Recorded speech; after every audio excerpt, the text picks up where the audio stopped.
Hello, welcome to this webinar, To Be or Not to Be, a guide to B Corp certification. Oh, looks like I am muted. Let's see.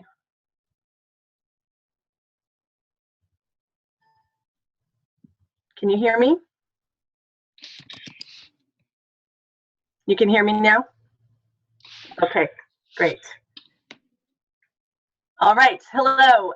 My name is Kate Cooney. I want to welcome everyone to today's webinar, To Be or Not to Be, a guide to B Corp certification.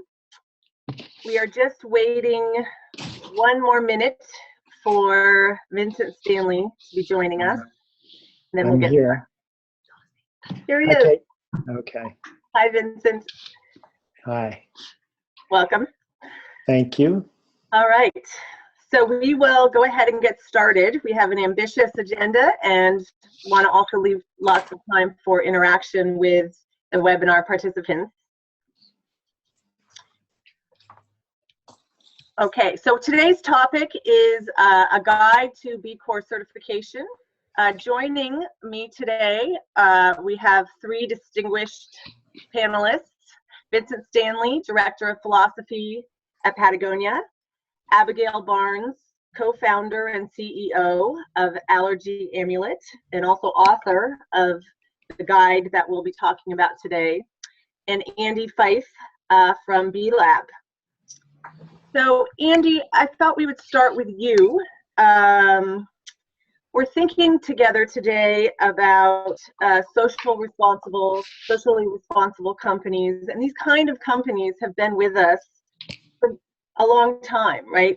Companies that have built a business model around commitments to employees, to the environment, to communities in which they're working. We can think about Ben & Jerry's, Seventh Generation, Body Shop, more recently Tom's Shoes, Warby Parker. What is the case for these two new separate but related options, the Certified B Corp and the Benefit Corporation option for these kind of companies? Why is this innovation needed on the legal landscape? Right, thanks Kate, I appreciate you having me. Kate, do you mind moving on to the slides for me? Is that possible? Yeah. So hi everybody, I appreciate you all joining us to learn a little bit more about B Corp, and huge gratitude to Abigail and Vincent for joining, and particularly Abigail for putting together this great report. So I'm happy to join the conversation as you all learn a little bit more about B Corp and just kind of the options and the way the market has kind of set itself up for some of our work. So just started with a little bit of what the market looks like and some of the needs that we're seeing out there when we first started BLab, which is a nonprofit organization that I work with. I think we've all been seeing quite a bit of kind of financial, environmental, and political crises. That's really led us to a lot of unrest, and kind of losing confidence in our capitalist system.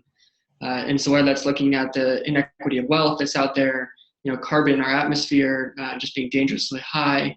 And a lot of us, of young people, over 80%, they're really losing our, pride in our capitalist system. And so we saw all these, kind of market drivers that were going on and really creating a lot of systemic issues that we, thought that we'd be able to set up some new market infrastructure to address. Okay. Just move through these slides here for you. Yeah. And so I think, a lot of us are here because we're seeing this transition, right? And so whether you are a customer, an investor, a student, a job seeker, we are seeing this transition from, what we're seeing as shareholder value to more of shared value or stakeholder value. In other words, it could be short-termism to long-termism, or, quite frankly, single bottom line to looking at more of a triple bottom line approach. And so a lot of us are looking to say, hey, how can we support better companies? But how can we trust what these companies are saying? And unfortunately, the system just wasn't really built for this to happen.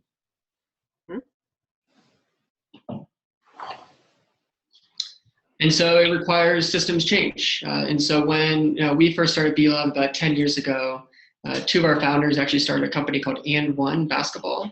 a while back. And most people don't see the connection between and one. It definitely does not have the same supply chain as Patagonia, or the option to return products for them to be repaired, and great initiatives like 1% for the planet.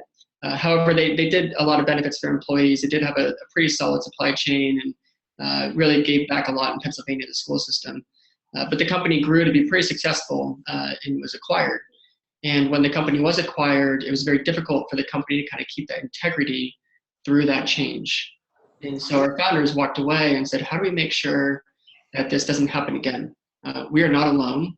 There are a lot of great leaders out there like Stonyfield and Patagonia and Ben Jerry's that are mission-aligned companies from the start, and they want to grow, but not lose that mission through that growth.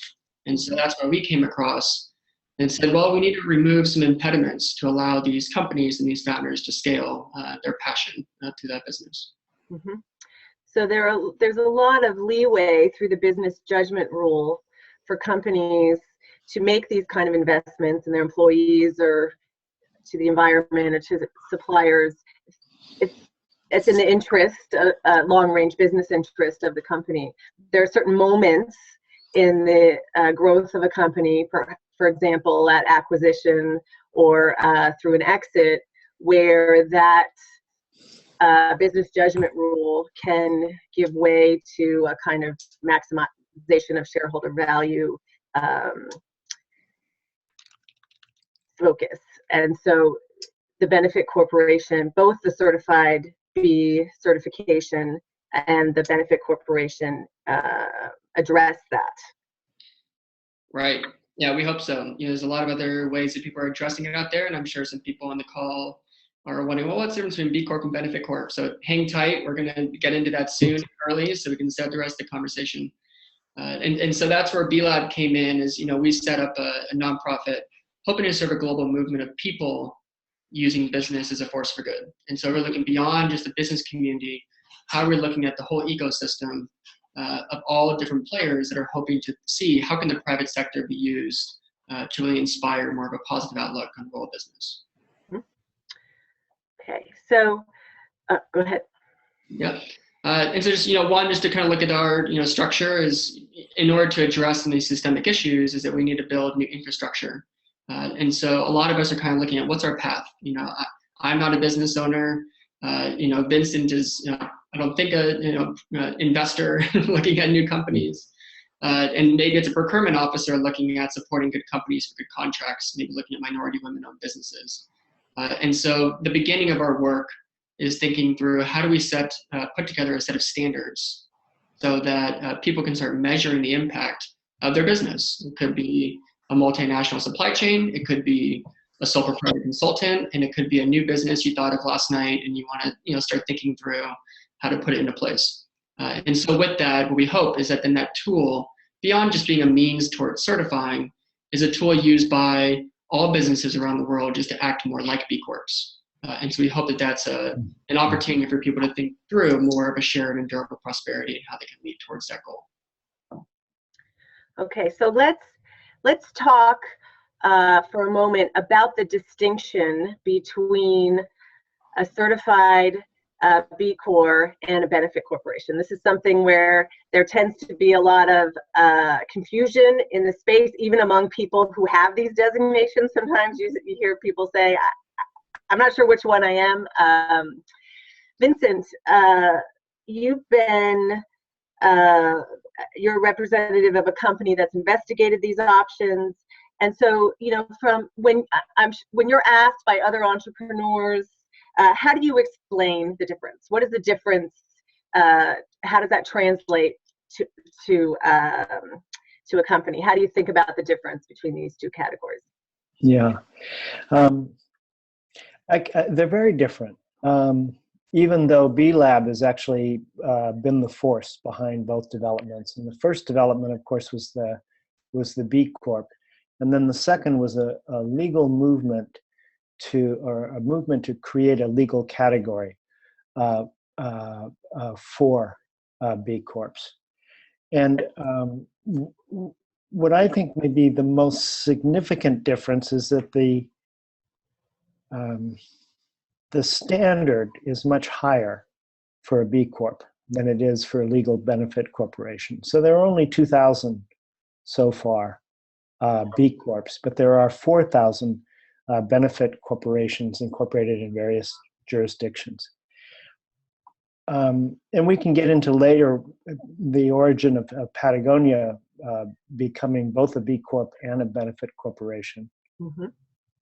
But I'd go back to your statement about the business judgment rule in terms of having a legal status as a benefit corporation really basically just entitles you to write your deepest values into your charter and your articles of incorporation, which serves as protection at some point when you have investors or you sell stock, so that everybody understands that those values are essential to the mission of the company and not to be questioned lightly.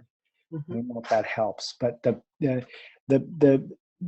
we can get into later how B Corp being a B Corp has been useful to us.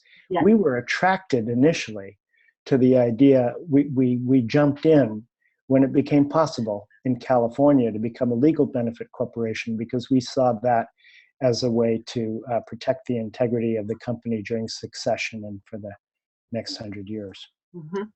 So just to emphasize, the certification to become a certified B Corp, you take an assessment. It's a rigorous assessment where you're evaluated across these different stakeholder dimensions, right? Practices related to the environment, related to the supply chain and the community, related to transparency and governance. What am I forgetting? Employees. Yeah, and I think one of the things that's interesting, and Andy knows better than I do, but you need a minimum score. There's a 200-point scoring, and you need a minimum of 80 to become a certified B Corp. Mm-hmm. And I think most companies, when they take the test the first time, the average is 55. Mm-hmm. So it's a process. It takes it's fairly rigorous mm-hmm. to go through this, and then you are evaluated every 2 years. Mm-hmm. And to see whether where you've improved, where you need improvement. Right. And so once you have achieved that threshold, so it can be used as a learning tool, certainly for your company, as you take this Right. assessment and understand where you might have some strengths, some areas to work on. And then once you achieve that threshold, you're in the group, you're in the network, you're in the club, and there are these opportunities to interact with others who are also certified in structured ways and then also in kind of grassroots ways. Right. Now, the benefit corporation, on the other hand, is now a legal designation that's available in over 30 states. Is that right, Andy? 32? Yep, that's correct. Yep, including Delaware. And the model legislation that BLab produced, which has for the most part been adopted across these states, requires that benefit corporations do have some kind of certification for these stakeholder commitments by a third party. It could be BLab, but it also could be any other third party certifier. Is that right? Yeah, it's correct, and just the one caveat is the word certification. And so for benefit corporation, the requirement is that a company needs to evaluate their impact by the standard deemed credible by the state. Our assessment is one of those options. We were very intentional in saying there's more that are out there. And so to Vincent's point, the company doesn't need to score 80 points and meet the minimum bar, nor even be verified by us. It's just that report needs to then be made transparent. Mm-hmm. So this is further example of the ways in which Vincent talks about the certified B designation as being in a sense, a more rigorous designation than the benefit corporation on its own. Right, a benefit corporation that's also certified by BLab is going to be that kind of double. Both demonstrate the commitment through changing the corporate governance documents so that stakeholders are considered as well as shareholders, but then also have this very rigorous sort of third-party certification through BLab. Yeah. So Okay. Abby, I want to turn to you next. So tell us about the guidebook that you have produced. What was the motivation for producing this guidebook? What can we learn for it? Who is the audience for this guidebook? Sure. I should start by saying, you know, in the title it says it's for entrepreneurs, but it really is for lawyers, for professors, for accelerators, for for folks that really want to understand better the process behind incorporating and certifying, and also the implications both legally and from a business standpoint as well. And when our company Allergy Amulet was accepted to Mass Challenge in 2015, there was in that accelerator a lot of buzz around this idea of B Corps, and I did some research. I had a general understanding of what they were, but I found in that research that it was really hard to find answers, especially as an entrepreneur, for whether or not our company qualified for certification or incorporation. I felt oftentimes that term B Corp was a catch-all for, or I guess I should say that benefit corporations and certified B corporations were both oftentimes they fell under this term B Corp. So I felt like there was a fair bit of misinformation out there, and it was really hard to get sort of clear, straight answers. And for an entrepreneur, you already have limited resources, and so the hope with this guide was to help entrepreneurs make that decision, or more easily make that decision without having to resort to going to lawyers necessarily, and sort of break down a lot of the questions that I myself had trouble answering. Mm-hmm. Great. So now you have your own. You are a founder of a startup, and as you said, in these accelerators that you were participating in, there was a lot of buzz about certified Bs and benefit corporations.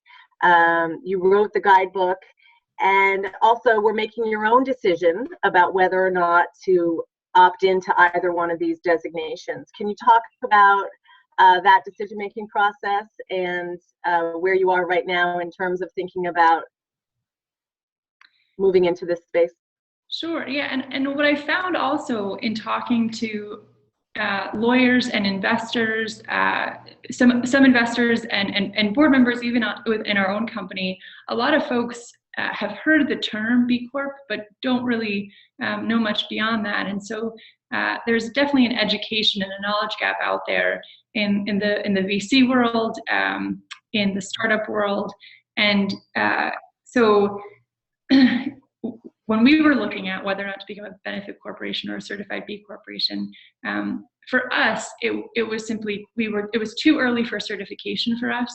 And with incorporation, we actually, it was a condition from one of our investors to convert from an LLC in Vermont, which is what we were initially, to a C Corp incorporated in Delaware. So that was a condition to a pretty big chunk of change. And when you're trying to get this startup off the ground, it's hard. Your hands are tied.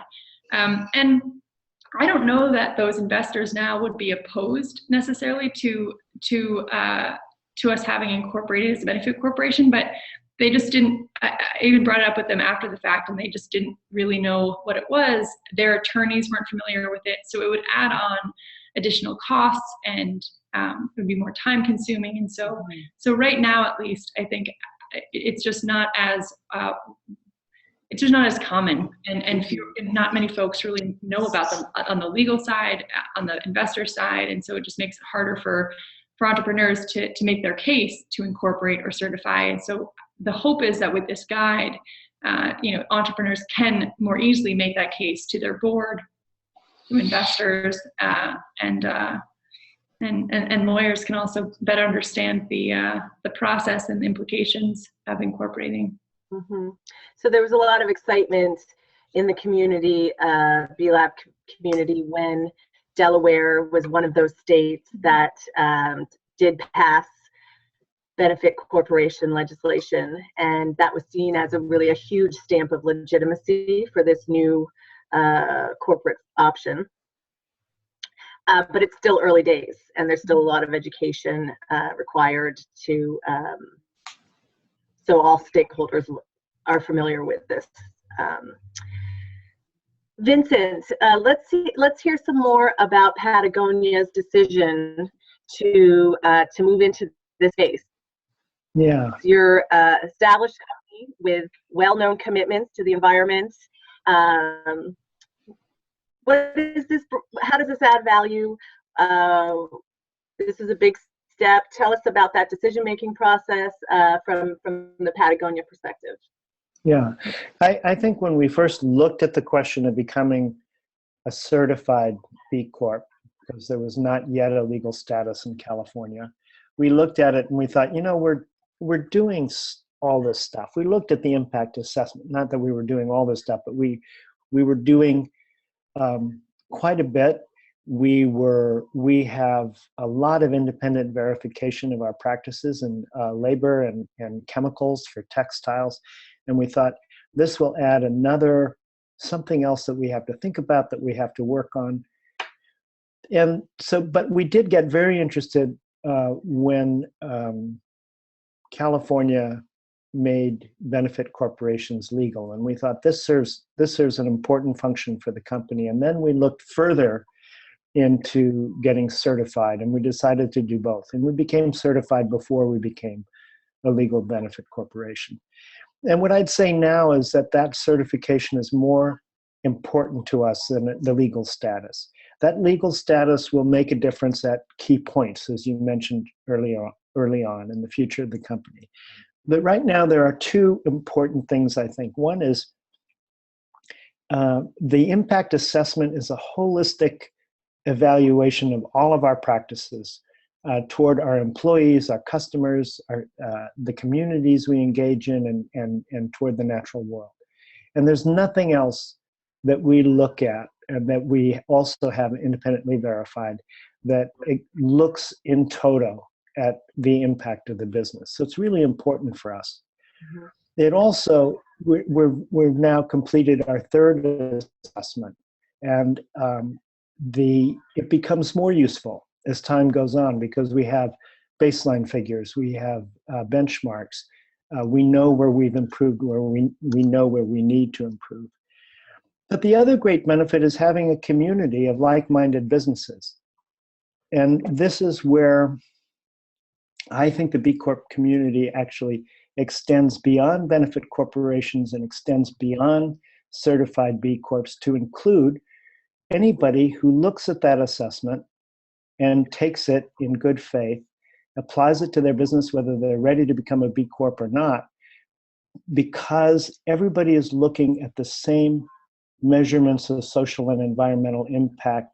It improves the quality of the conversation among companies. Mm-hmm. It enables people to get together and say, you know, I'm really struggling with this. What have you done on this particular issue? Mm-hmm. So the two big benefits have been the discipline of the holistic assessment and then the expansion of the community. Thank you. So can you think of something that you learned from taking this assessment? Was there an area that you weren't aware of that was pointed out, or did it reinvigorate a commitment along a certain dimension in a new area? Yeah, I mean, it's hard for me to recall specifics, but definitely we looked at the impact assessment, and there was a lot we thought about and a lot we knew about and that we were working on, and there were some other things that we hadn't really thought about. I think one of the things, I think the community part of the assessment has been important for us and has raised issues for us that perhaps we didn't deal with before. Mm-hmm. So we're gonna turn now to Andy, who's gonna describe some other entrepreneurs in startup phase.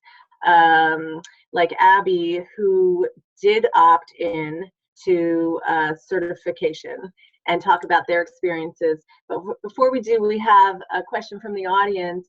Can you provide more legal detail regarding the benefit corporation? Is it a separate entity selection like the LLC, the SCorp, the C Corp? And I just, before we move on, want to let's answer that, given it is a fairly complicated designation. So Abby, you want to start us out? Sure. So that's a great question. And I think the easiest way to understand the distinction between the two is with certification, it's kind of like fair trade, Rainforest Alliance, LEED certified. With benefit corporation, you're talking about the equivalent of an S-Corp, a C Corp.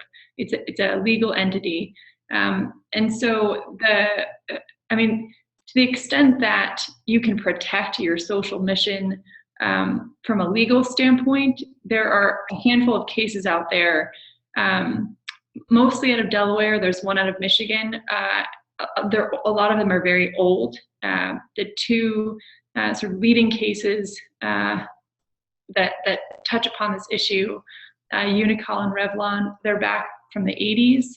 And so the last part of the guide really goes into very briefly kind of the current legal landscape out there and what the courts have said with respect to essentially this idea of putting stakeholders on equal footing and not necessarily putting shareholders first. That's the doctrine of shareholder primacy, that you have to put shareholders before other stakeholders. And there are, in one case, the decision was that, this is Revlon, you have to take the highest bidder. If there's a tender offer, you basically have to take the highest bidder. However, there was no constituency statute, which is sort of the precursor of the benefit corporation statute. And the constituency statute essentially serves that same purpose to help business leaders make those decisions on the behalf of stakeholders and protect their social mission. So had there been a constituency statute in Delaware at that time, back in the 80s, or had there been a benefit corporation statute, the courts might have ruled a different way. Mm-hmm. And so there, to that question, I would point you to the unchartered legal landscape of the benefit corporation section of the guide, which in just a couple of pages goes through all of the current case law out there and helps answer that question from a legal standpoint, the extent to which you can protect your social mission through these designations. Mm-hmm. And that's one thing that especially I found there was very little accessible plain language explanations, because not all entrepreneurs are going to have a legal background. Mm-hmm. And so the hope with that section is to provide anyone, legal background or not, with that understanding of the legal implications of these designations. Mm-hmm. So just to emphasize, as an entrepreneur, as a founder, when you're incorporating at the state level, for tax purposes, you're still taking a C Corp or an S Corp designation, but then a kind of additional step that you take in that incorporation process is to declare yourself a benefit corporation. So, yeah. And Andy, I think you might want to jump in to clarify the distinction with LLCs versus C Corp. I would say that a benefit corporation is essentially a C Corp plus. It's a C Corp with additional language that further protects the business, the board essentially, and the company when making decisions that consider all stakeholders rather than just shareholders, and put those and prioritize those shareholders. So you can get into the legal weeds a bit further, and I'll maybe defer to you, Andy, if you want to clarify. There are sort of distinctions between the different a sole proprietorship, LLC, and the impact of adding this language essentially to your articles of incorporation and charter. But I would say, in a nutshell, a benefit corporation is a C Corp with this additional language that you incorporate into your charter and articles of incorporation to protect your social mission. But Andy, is that a fair explanation? It's hard to add to how well you laid that out, so I appreciate it. I think a lot of people assume that all of our certified B Corps are legally registered as benefit corporations, and that's not true. More than half our certified B Corp community is made up of companies that are LLCs. And LLC is a great option. It's a great fit for a lot of companies who are just starting up. And one of the nice opportunities is that you can amend your operating agreement with some flexibility. You can put in some what we call stakeholder language that we provide on our site. And so if a company certifies as a B Corp and they're an LLC, we ask them to put in this language. And it basically says, when you're making business decisions, you're considering the interest of all of your stakeholders, your customers, your employees, your community, your environment, not just your shareholders. Now, what's tricky is that a lot of businesses somewhat kind of grow up or graduate, or maybe they're investors like Abby, like maybe they're encouraging you to become a C Corp or an S Corp.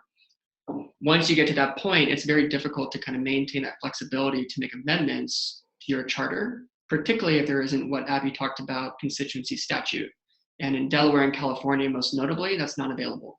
And so there is no longer that added flexibility of you being able to put your values into your governing documents. And that's where benefit corporation really fits in, to allow you to keep that flexibility, make that amendment, but additionally also be transparent about it and accountable. Mm-hmm. Okay, so we're going to be turning to Andy, who's going to talk about some other examples of entrepreneurs who, from the very beginning, took these designations. But I also want to invite the audience to use your chat function on the Zoom webinar menu, and email to me, to us, any questions you have for the panel, and we'd love to address them. So Andy, let me. Yeah, happy to. And while we do this, I'm just going to fly through a couple examples. And so please do, take the opportunity to send us some questions. I'm sure we'd all love to get more dialogue based on what's on your mind. Mm-hmm. So quickly, in the community, like Vincent pointed out, there are now 2,000 certified B Corps, and actually more than half the community is operating outside of the United States. You'll see a company there called Roshan, which is a telecom company in Afghanistan, really aiming to get women back in the workforce. Juhidi Kilimo is a farm, an agricultural company over in Nairobi, Kenya, ranging up to a company like Cascade Engineering, which is making auto parts out of Grand Rapids, Michigan, with a really great workforce development program. So a great diversity of companies and across 130 industries.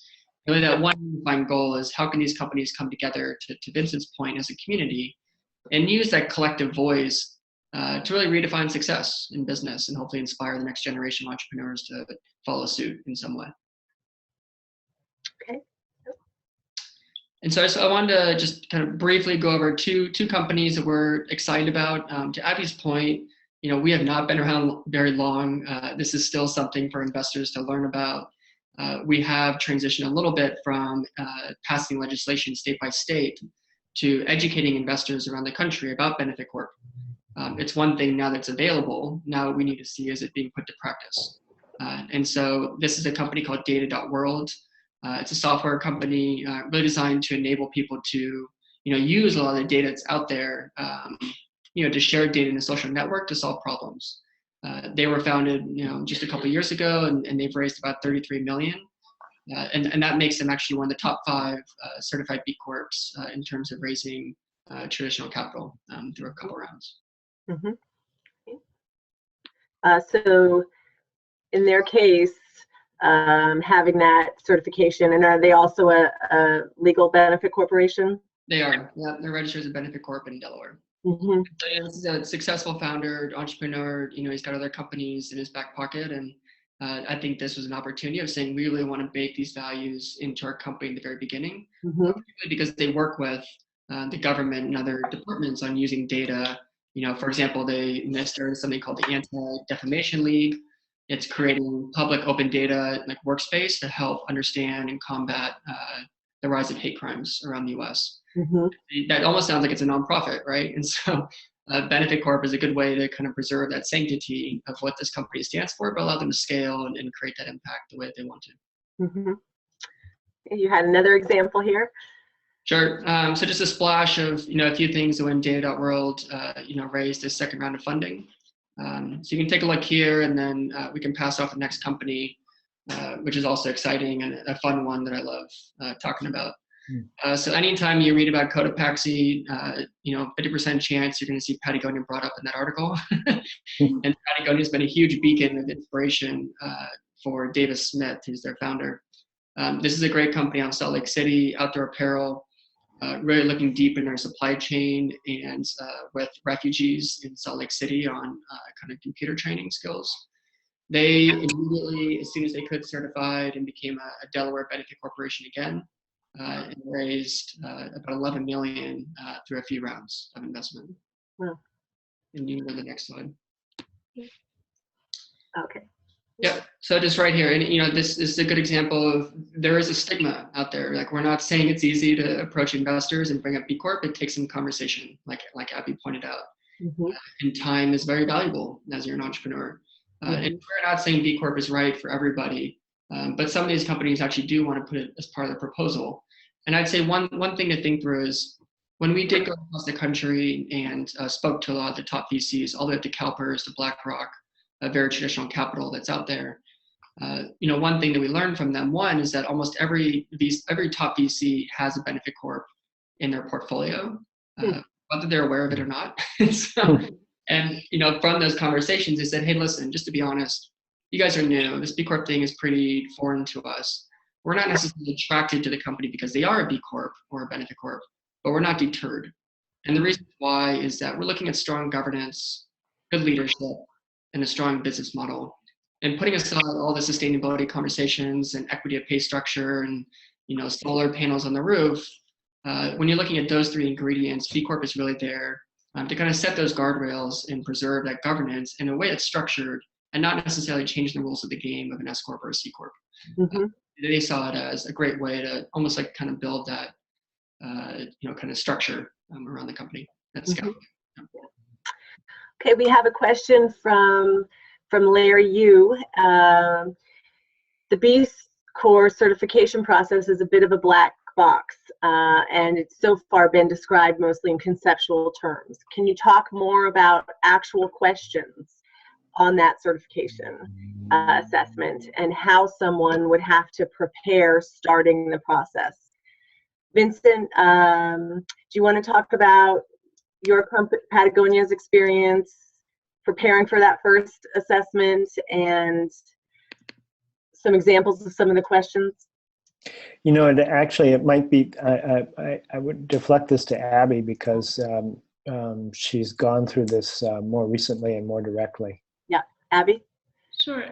So we filled out a B impact assessment, and a lot of the questions for our company, at least, which is developing a device, essentially. It's not a medical device, but it is a product, and we are still in the very early stages of identifying manufacturers right now, and that's the supply chain. A lot of those questions we just weren't in a position at this stage to answer. I would say a lot of them were just not applicable to us, and as a result, we scored pretty low.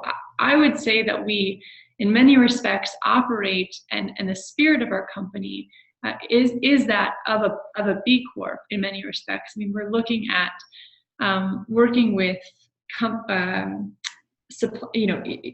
manufacturers and suppliers that are held to higher standards of corporate social responsibility. We're trying to find partners in the U.S. And I mean, there are also the realities of starting a company at this stage and not necessarily being able to dedicate the resources and time into implementing some of the requirements that accompany certification at this stage. And so it really is just a question of, it really was just a matter of us being too early on the certification front. If there was a different track that really was better tailored to that early stage startup, or possibly built in a bit more flexibility with that certification process for startups like ours, then I think we would absolutely be interested in securing the designation. With incorporation, we have to justify at this stage every expense. We have to be a company before we can be a good company, right? So reincorporating from a C Corp in Delaware to a benefit corporation in Delaware, even those costs right now, I can't really justify those to our investors down the road. Once we're further along, I have every intention of pursuing both routes. So it really is a timing question. I would almost say we don't really qualify at this stage for certification because we're unable to really answer a lot of those questions. But yeah, some of those questions asked about how many local vendors you use, energy consumption. We're renting a building. We're not a brick and mortar small mom and pop shop. For some early stage companies, would be an easy. The B impact assessment would not necessarily be too difficult to fill out. It really is what is your company's product or service? Have you identified a lot of those? Have you worked through that supply chain already? Identify those manufacturers, and yeah, I think it's really better tailored for companies that are a bit further along and revenue. We're still. If I can just throw in here, I think the first step to make it less of a black box for anybody who's going through this is to A, look at the guide, and B, look at the impact assessment, because that opens up the box and shows you exactly what you have to do. I agree entirely. It doesn't take long to go through the questions. Max, I would say a half an hour of your time to just go through those questions and see if it's something that your company is able to if it's a good fit. I think the guide and that B impact assessment, which is free to fill out, it's online, is probably the first steps towards determining whether or not it's a good fit for your company at this time. In some companies, I know the young couple on the cover of the guide who run a company, they're Yale Yale SOM graduates with an organic cotton shirt company called Tuckerman. They pretty much certified as a B Corp very, very early stages, in very early stages of the business. So it really does depend on what kind of business you're in and how. Absolutely. It wasn't easy, but it was not a bar for them. Yeah, so we had one question on, can we download the guide? Where's the guide? So I just wanted to point you to this this last slide in the webinar. It is available for download. Andy, is there anything else you want to add to what Vincent and Abby have shared in terms of taking the actual assessment?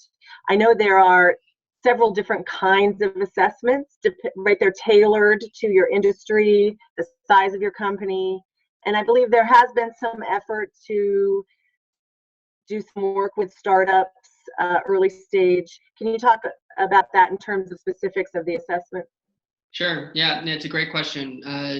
So like in our world of standards, we know that they're not perfect by any means. And so that's part of our name being BLab, is that we're constantly evolving and learning from folks like Abby, up to Vincent, Stanley, working through the assessment, looking at very different entities. I would say that it's never too early to start looking at the assessment without considering B Corp certification. It's just a great set of guardrails to start opening your eyes up to some questions that maybe you're not considering, or maybe you are. Maybe it's a question of saying, do you have an employee handbook? And you might be thinking, well, I only have 3 employees, I don't need that yet. But next to that question, you have a guide on how to put an employee handbook together, how to put together a code of ethics or whistleblowing policy. And so a lot of the time, particularly for startups, you might be coming across questions and saying, oh, this doesn't apply to me, this isn't, relevant, or I don't track this. What we're hoping to do is just formalize some of those practices as your company grows. I will say that about 80% of our community of certified B Corps around the world are companies that are under 10 full-time employees. And so the majority of our community is made up of very small firms, doing this either from the beginning or they're just maintaining their size. There was one question from Ting, which I think is relevant. Does this fit enterprises in different countries? Is it possible for B Corp certification to lose its degree of credibility? I think it's a really important point. And Kate, do you mind if I just answer that real quick? Go ahead. My thoughts. So now that we have B Corps in 55 countries, and we actually have global partners around the world, it's certainly putting a lot of pressure on us as an organization to making sure that our assessment, our standards are relevant. Not just in different languages, but different cultural sensitivities, how you define stakeholder, living wage, even just women in the workplace, which is different in some parts of the world. And so we are constantly learning from that. There are about 120 different variations of our assessment based on where you operate in the world, your industry, and your size of company. But again, we know it is not perfect. And so we really depend on our global partners and the global business community to push back on us, put us in check and really help us kind of use that collective wisdom to figure out how to improve our assessment tool. Mm-hmm. Andrea Dalton has a related question in terms of asking, are there businesses that don't lend themselves to meeting B Corp objectives, such as a consulting firm or an asset management firm? I believe the effort to create tailored assessments for different industries is meant to combat any kind of bias that might be implicit in a single standardized assessment. There are a number of consulting firms in the certified B community, so certainly they are able to pass. Thoughts on that, Andy, in terms of, are there kinds of firms that lend themselves to this space and others? Sure. Yeah, so more than half our community is made up of business-to-business companies. I think a lot of people assume that B Corp is made up of a bunch of, great jackets and tea and chocolate and and yoga studios. But we have a lot of law firms, web designers, consultants, and you would imagine, and banks too. And you would imagine, I think, like two key reasons. One is the power of the community, but it's a great way for them to differentiate themselves in a way that, they don't really put their LEED certification as a badge of honor when they're talking about their business proposition or being organic or fair trade. It's a good kind of better business certification that they can share in common with great other brands that people can recognize. The other thing, the consultant piece, is that they see the community as great potential clients. If you're out there and hoping to do some sustainability work as a consultant, B Corp often fits in that conversation. And if you can back it up through your own firm of walking the talk, it's the same type of ethos or practices or set of guardrails or KPIs and gap analyses on your own firm, it's sometimes helpful. Mm-hmm. This is an interesting question from Aditi Chai. So are there ways in which shareholder and stakeholder interests compete, and how are they balanced and negotiated by B Corp? Does Patagonia have any stories around this? Are there case studies that I can look up? I don't know about case studies. I think that this is negotiating among competing interests among stakeholders, including financial, is probably the hardest question for most companies. People talk about a triple bottom line, but that's a total academic abstraction at this point, because the only real measurement is the one, the profit and loss and the books you prepare every year. One thing I can observe from Patagonia that I think has changed over the last 15 years, and I think that being a B Corp has to do with it, and also the kind of experience that we've accumulated over the years has to do with it. I'd say that 15 years ago, Patagonia had a lot of environmental and social concerns, but they tended to be tensions within the company. So, on the one hand, you had the bean counters, and on the other hand, you had the tree huggers, and on the other hand, you had the sales team, and all of those people would have a point of view that would have to be negotiated. I think now it's much more within individual people and within individual teams, you have that sense, okay, I've got a sales goal, I've got a margin goal, I've got a product line to develop, but I also have specific social and environmental goals that are in tension. And the best possible outcome is not when you compromise from one end to the other, but when you find a solution that actually dissolves that tension, that goes beyond it, creates some kind of synthesis. But for now, I think that's, if you want to do the right thing in business, it's tough, and it's it's a significant part of everyday life, but there are no kind of easy ways to get around that road. You have to walk it. Mm-hmm. And I would say that as far as case studies go, I would maybe look at the lawsuits. So I'd look at that last section in the guide, and you have a couple of cases there where with Etsy and Craigslist, that's one of them, where there were disagreements that had to do very much with this idea that a company wants to protect its social mission, and another company is threatening that, and so these lawsuits were born out of these disagreements, and so I would point to the case law rather than any case studies. I will say that I was reading recently an article about how basically the fall of Men's Warehouse, and the story behind that. I do wonder if Men's Warehouse had been a benefit corporation or a certified B corporation. I would encourage you to read that story. I think things may have gone a different way. That's just one example that I was recently reading. I think it was in Inc. magazine, but yeah, I think I would look to those lawsuits because they provide some good background on just that question. When these disagreements arise, why do they arise, and what the outcomes have been in the courts. Mm-hmm.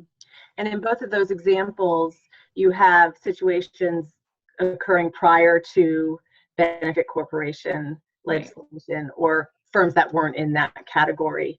So it'll be interesting to see what happens going forward, right? And right now, is it true that there's one publicly traded benefit corporation? So out of that 4,000 designated benefit corporations, one of them now has had an IPO and is publicly traded, and so we will be able to see going forward to what degree that designation protects them in the courts and how it's interpreted. I think, Andy, if I'm not mistaken, I think there are 2 public companies, 2 IPO certified and/or benefit corporations, but I could be wrong on that. Yep. So Laureate University, which is a for-profit higher education company, they're the one that's it's a certified B Corp, but it's also a legal benefit corporation. They included the benefit corp statute in their S1. So that was our first, not only certified B Corp, but benefit corp to actually do their IPO, trade on NASDAQ. You're right. We have about 6 other certified B Corps that are publicly traded, and obviously most notably Etsy. But Etsy has not done the legal component of becoming a benefit corporation. And part of their term sheet, their certifications, they have up until August to fulfill that. And there are also some companies that are owned by publicly traded. Right. Like Ben & Jerry's, and Stonyfield. Yeah. And that's a great way to look as well, particularly in natural foods. You're seeing a lot of acquisitions, and how are these companies positioning both the certification and the legal structure through those acquisitions, both externally to their customers, but also to their employees. Mm-hmm. So in terms of the way this space has evolved, BLab launched this certification first. And then after that, states began to pass benefit corporation legislation. And so you have these 2 populations that don't necessarily overlap, the 2,000 certified Bs and then the 4,000 benefit corporations. Andy, can you talk about the convergence of those populations and the ways in which certified Bs are asked within a certain amount of time to move into the benefit corporation designation?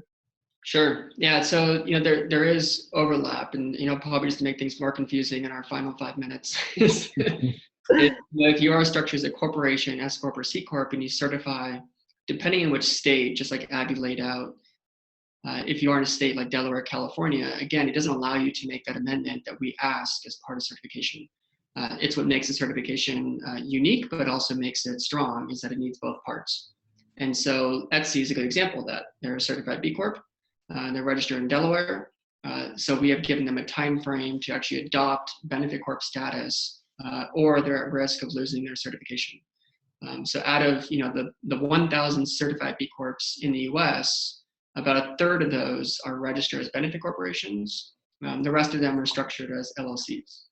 And so we are seeing a convergence. Again, our goal is not to take away the sovereignty of Abby and Yvonne Chouinard and other people who are making decisions to their companies. We want to support whatever is the best fit for them. However, we want to make sure that legal component is in place and accessible by the company. We had a question about, and this will be our last question, who is promoting this movement around the world? The US has already developed and adopted the legal benefit corporation legislation, the majority of states. How is this happening, for example, in Europe? Sure. I would say it's been happening long before we came around. So, we're inspired and followed by a lot of, trailblazers long before us, and particularly in Western Europe, they have great practices in terms of governance and sustainability that we're hoping to catch up to. We do have global partners around the world. We have 6. So we have offices ranging from Colombia to Nairobi to Taiwan to Amsterdam. And so we really do depend on them to grow the community, because when we at BLab went state by state to pass legislation, it was not possible without being able to refer to the leaders and the type of companies we're talking about. And so that's why certification is really important, so that when you're talking to the State Bar Association or these policymakers, we could talk about Patagonia of exemplifying the type of governance that we think is necessary. We need to do the same thing around different markets, both emerging and developed around the world, for them to have that example in place, to then think through how does Benefit Corp in its own tailored form most appropriate for that market that we can't design ourselves. How can it inspire them to think through how they can shift accordingly to what makes best sense for them? Okay. Thank you. So just to wrap up, we are just about a minute away from closing the webinar. As you can tell from our discussion today, there is some complexity to thinking about the difference between being certified and becoming a benefit corporation, and the convergence of these categories over time. But I think the big picture is that for double and triple line committed for-profit businesses, there are these 2 new legal options available to you. And this guide that Abby has authored can really help you think through both those nuanced distinctions between becoming certified versus becoming a benefit corporation, or both. Some of the legal specifics behind motivating these 2 options, and some of the things you might want to think about as a founder and entrepreneur in terms of adoption. So I just want to thank our panelists for their time and insights, and the guide is available here, and we look forward to connecting with all of you offline. All right. Great. Thank you. Thank you. All right.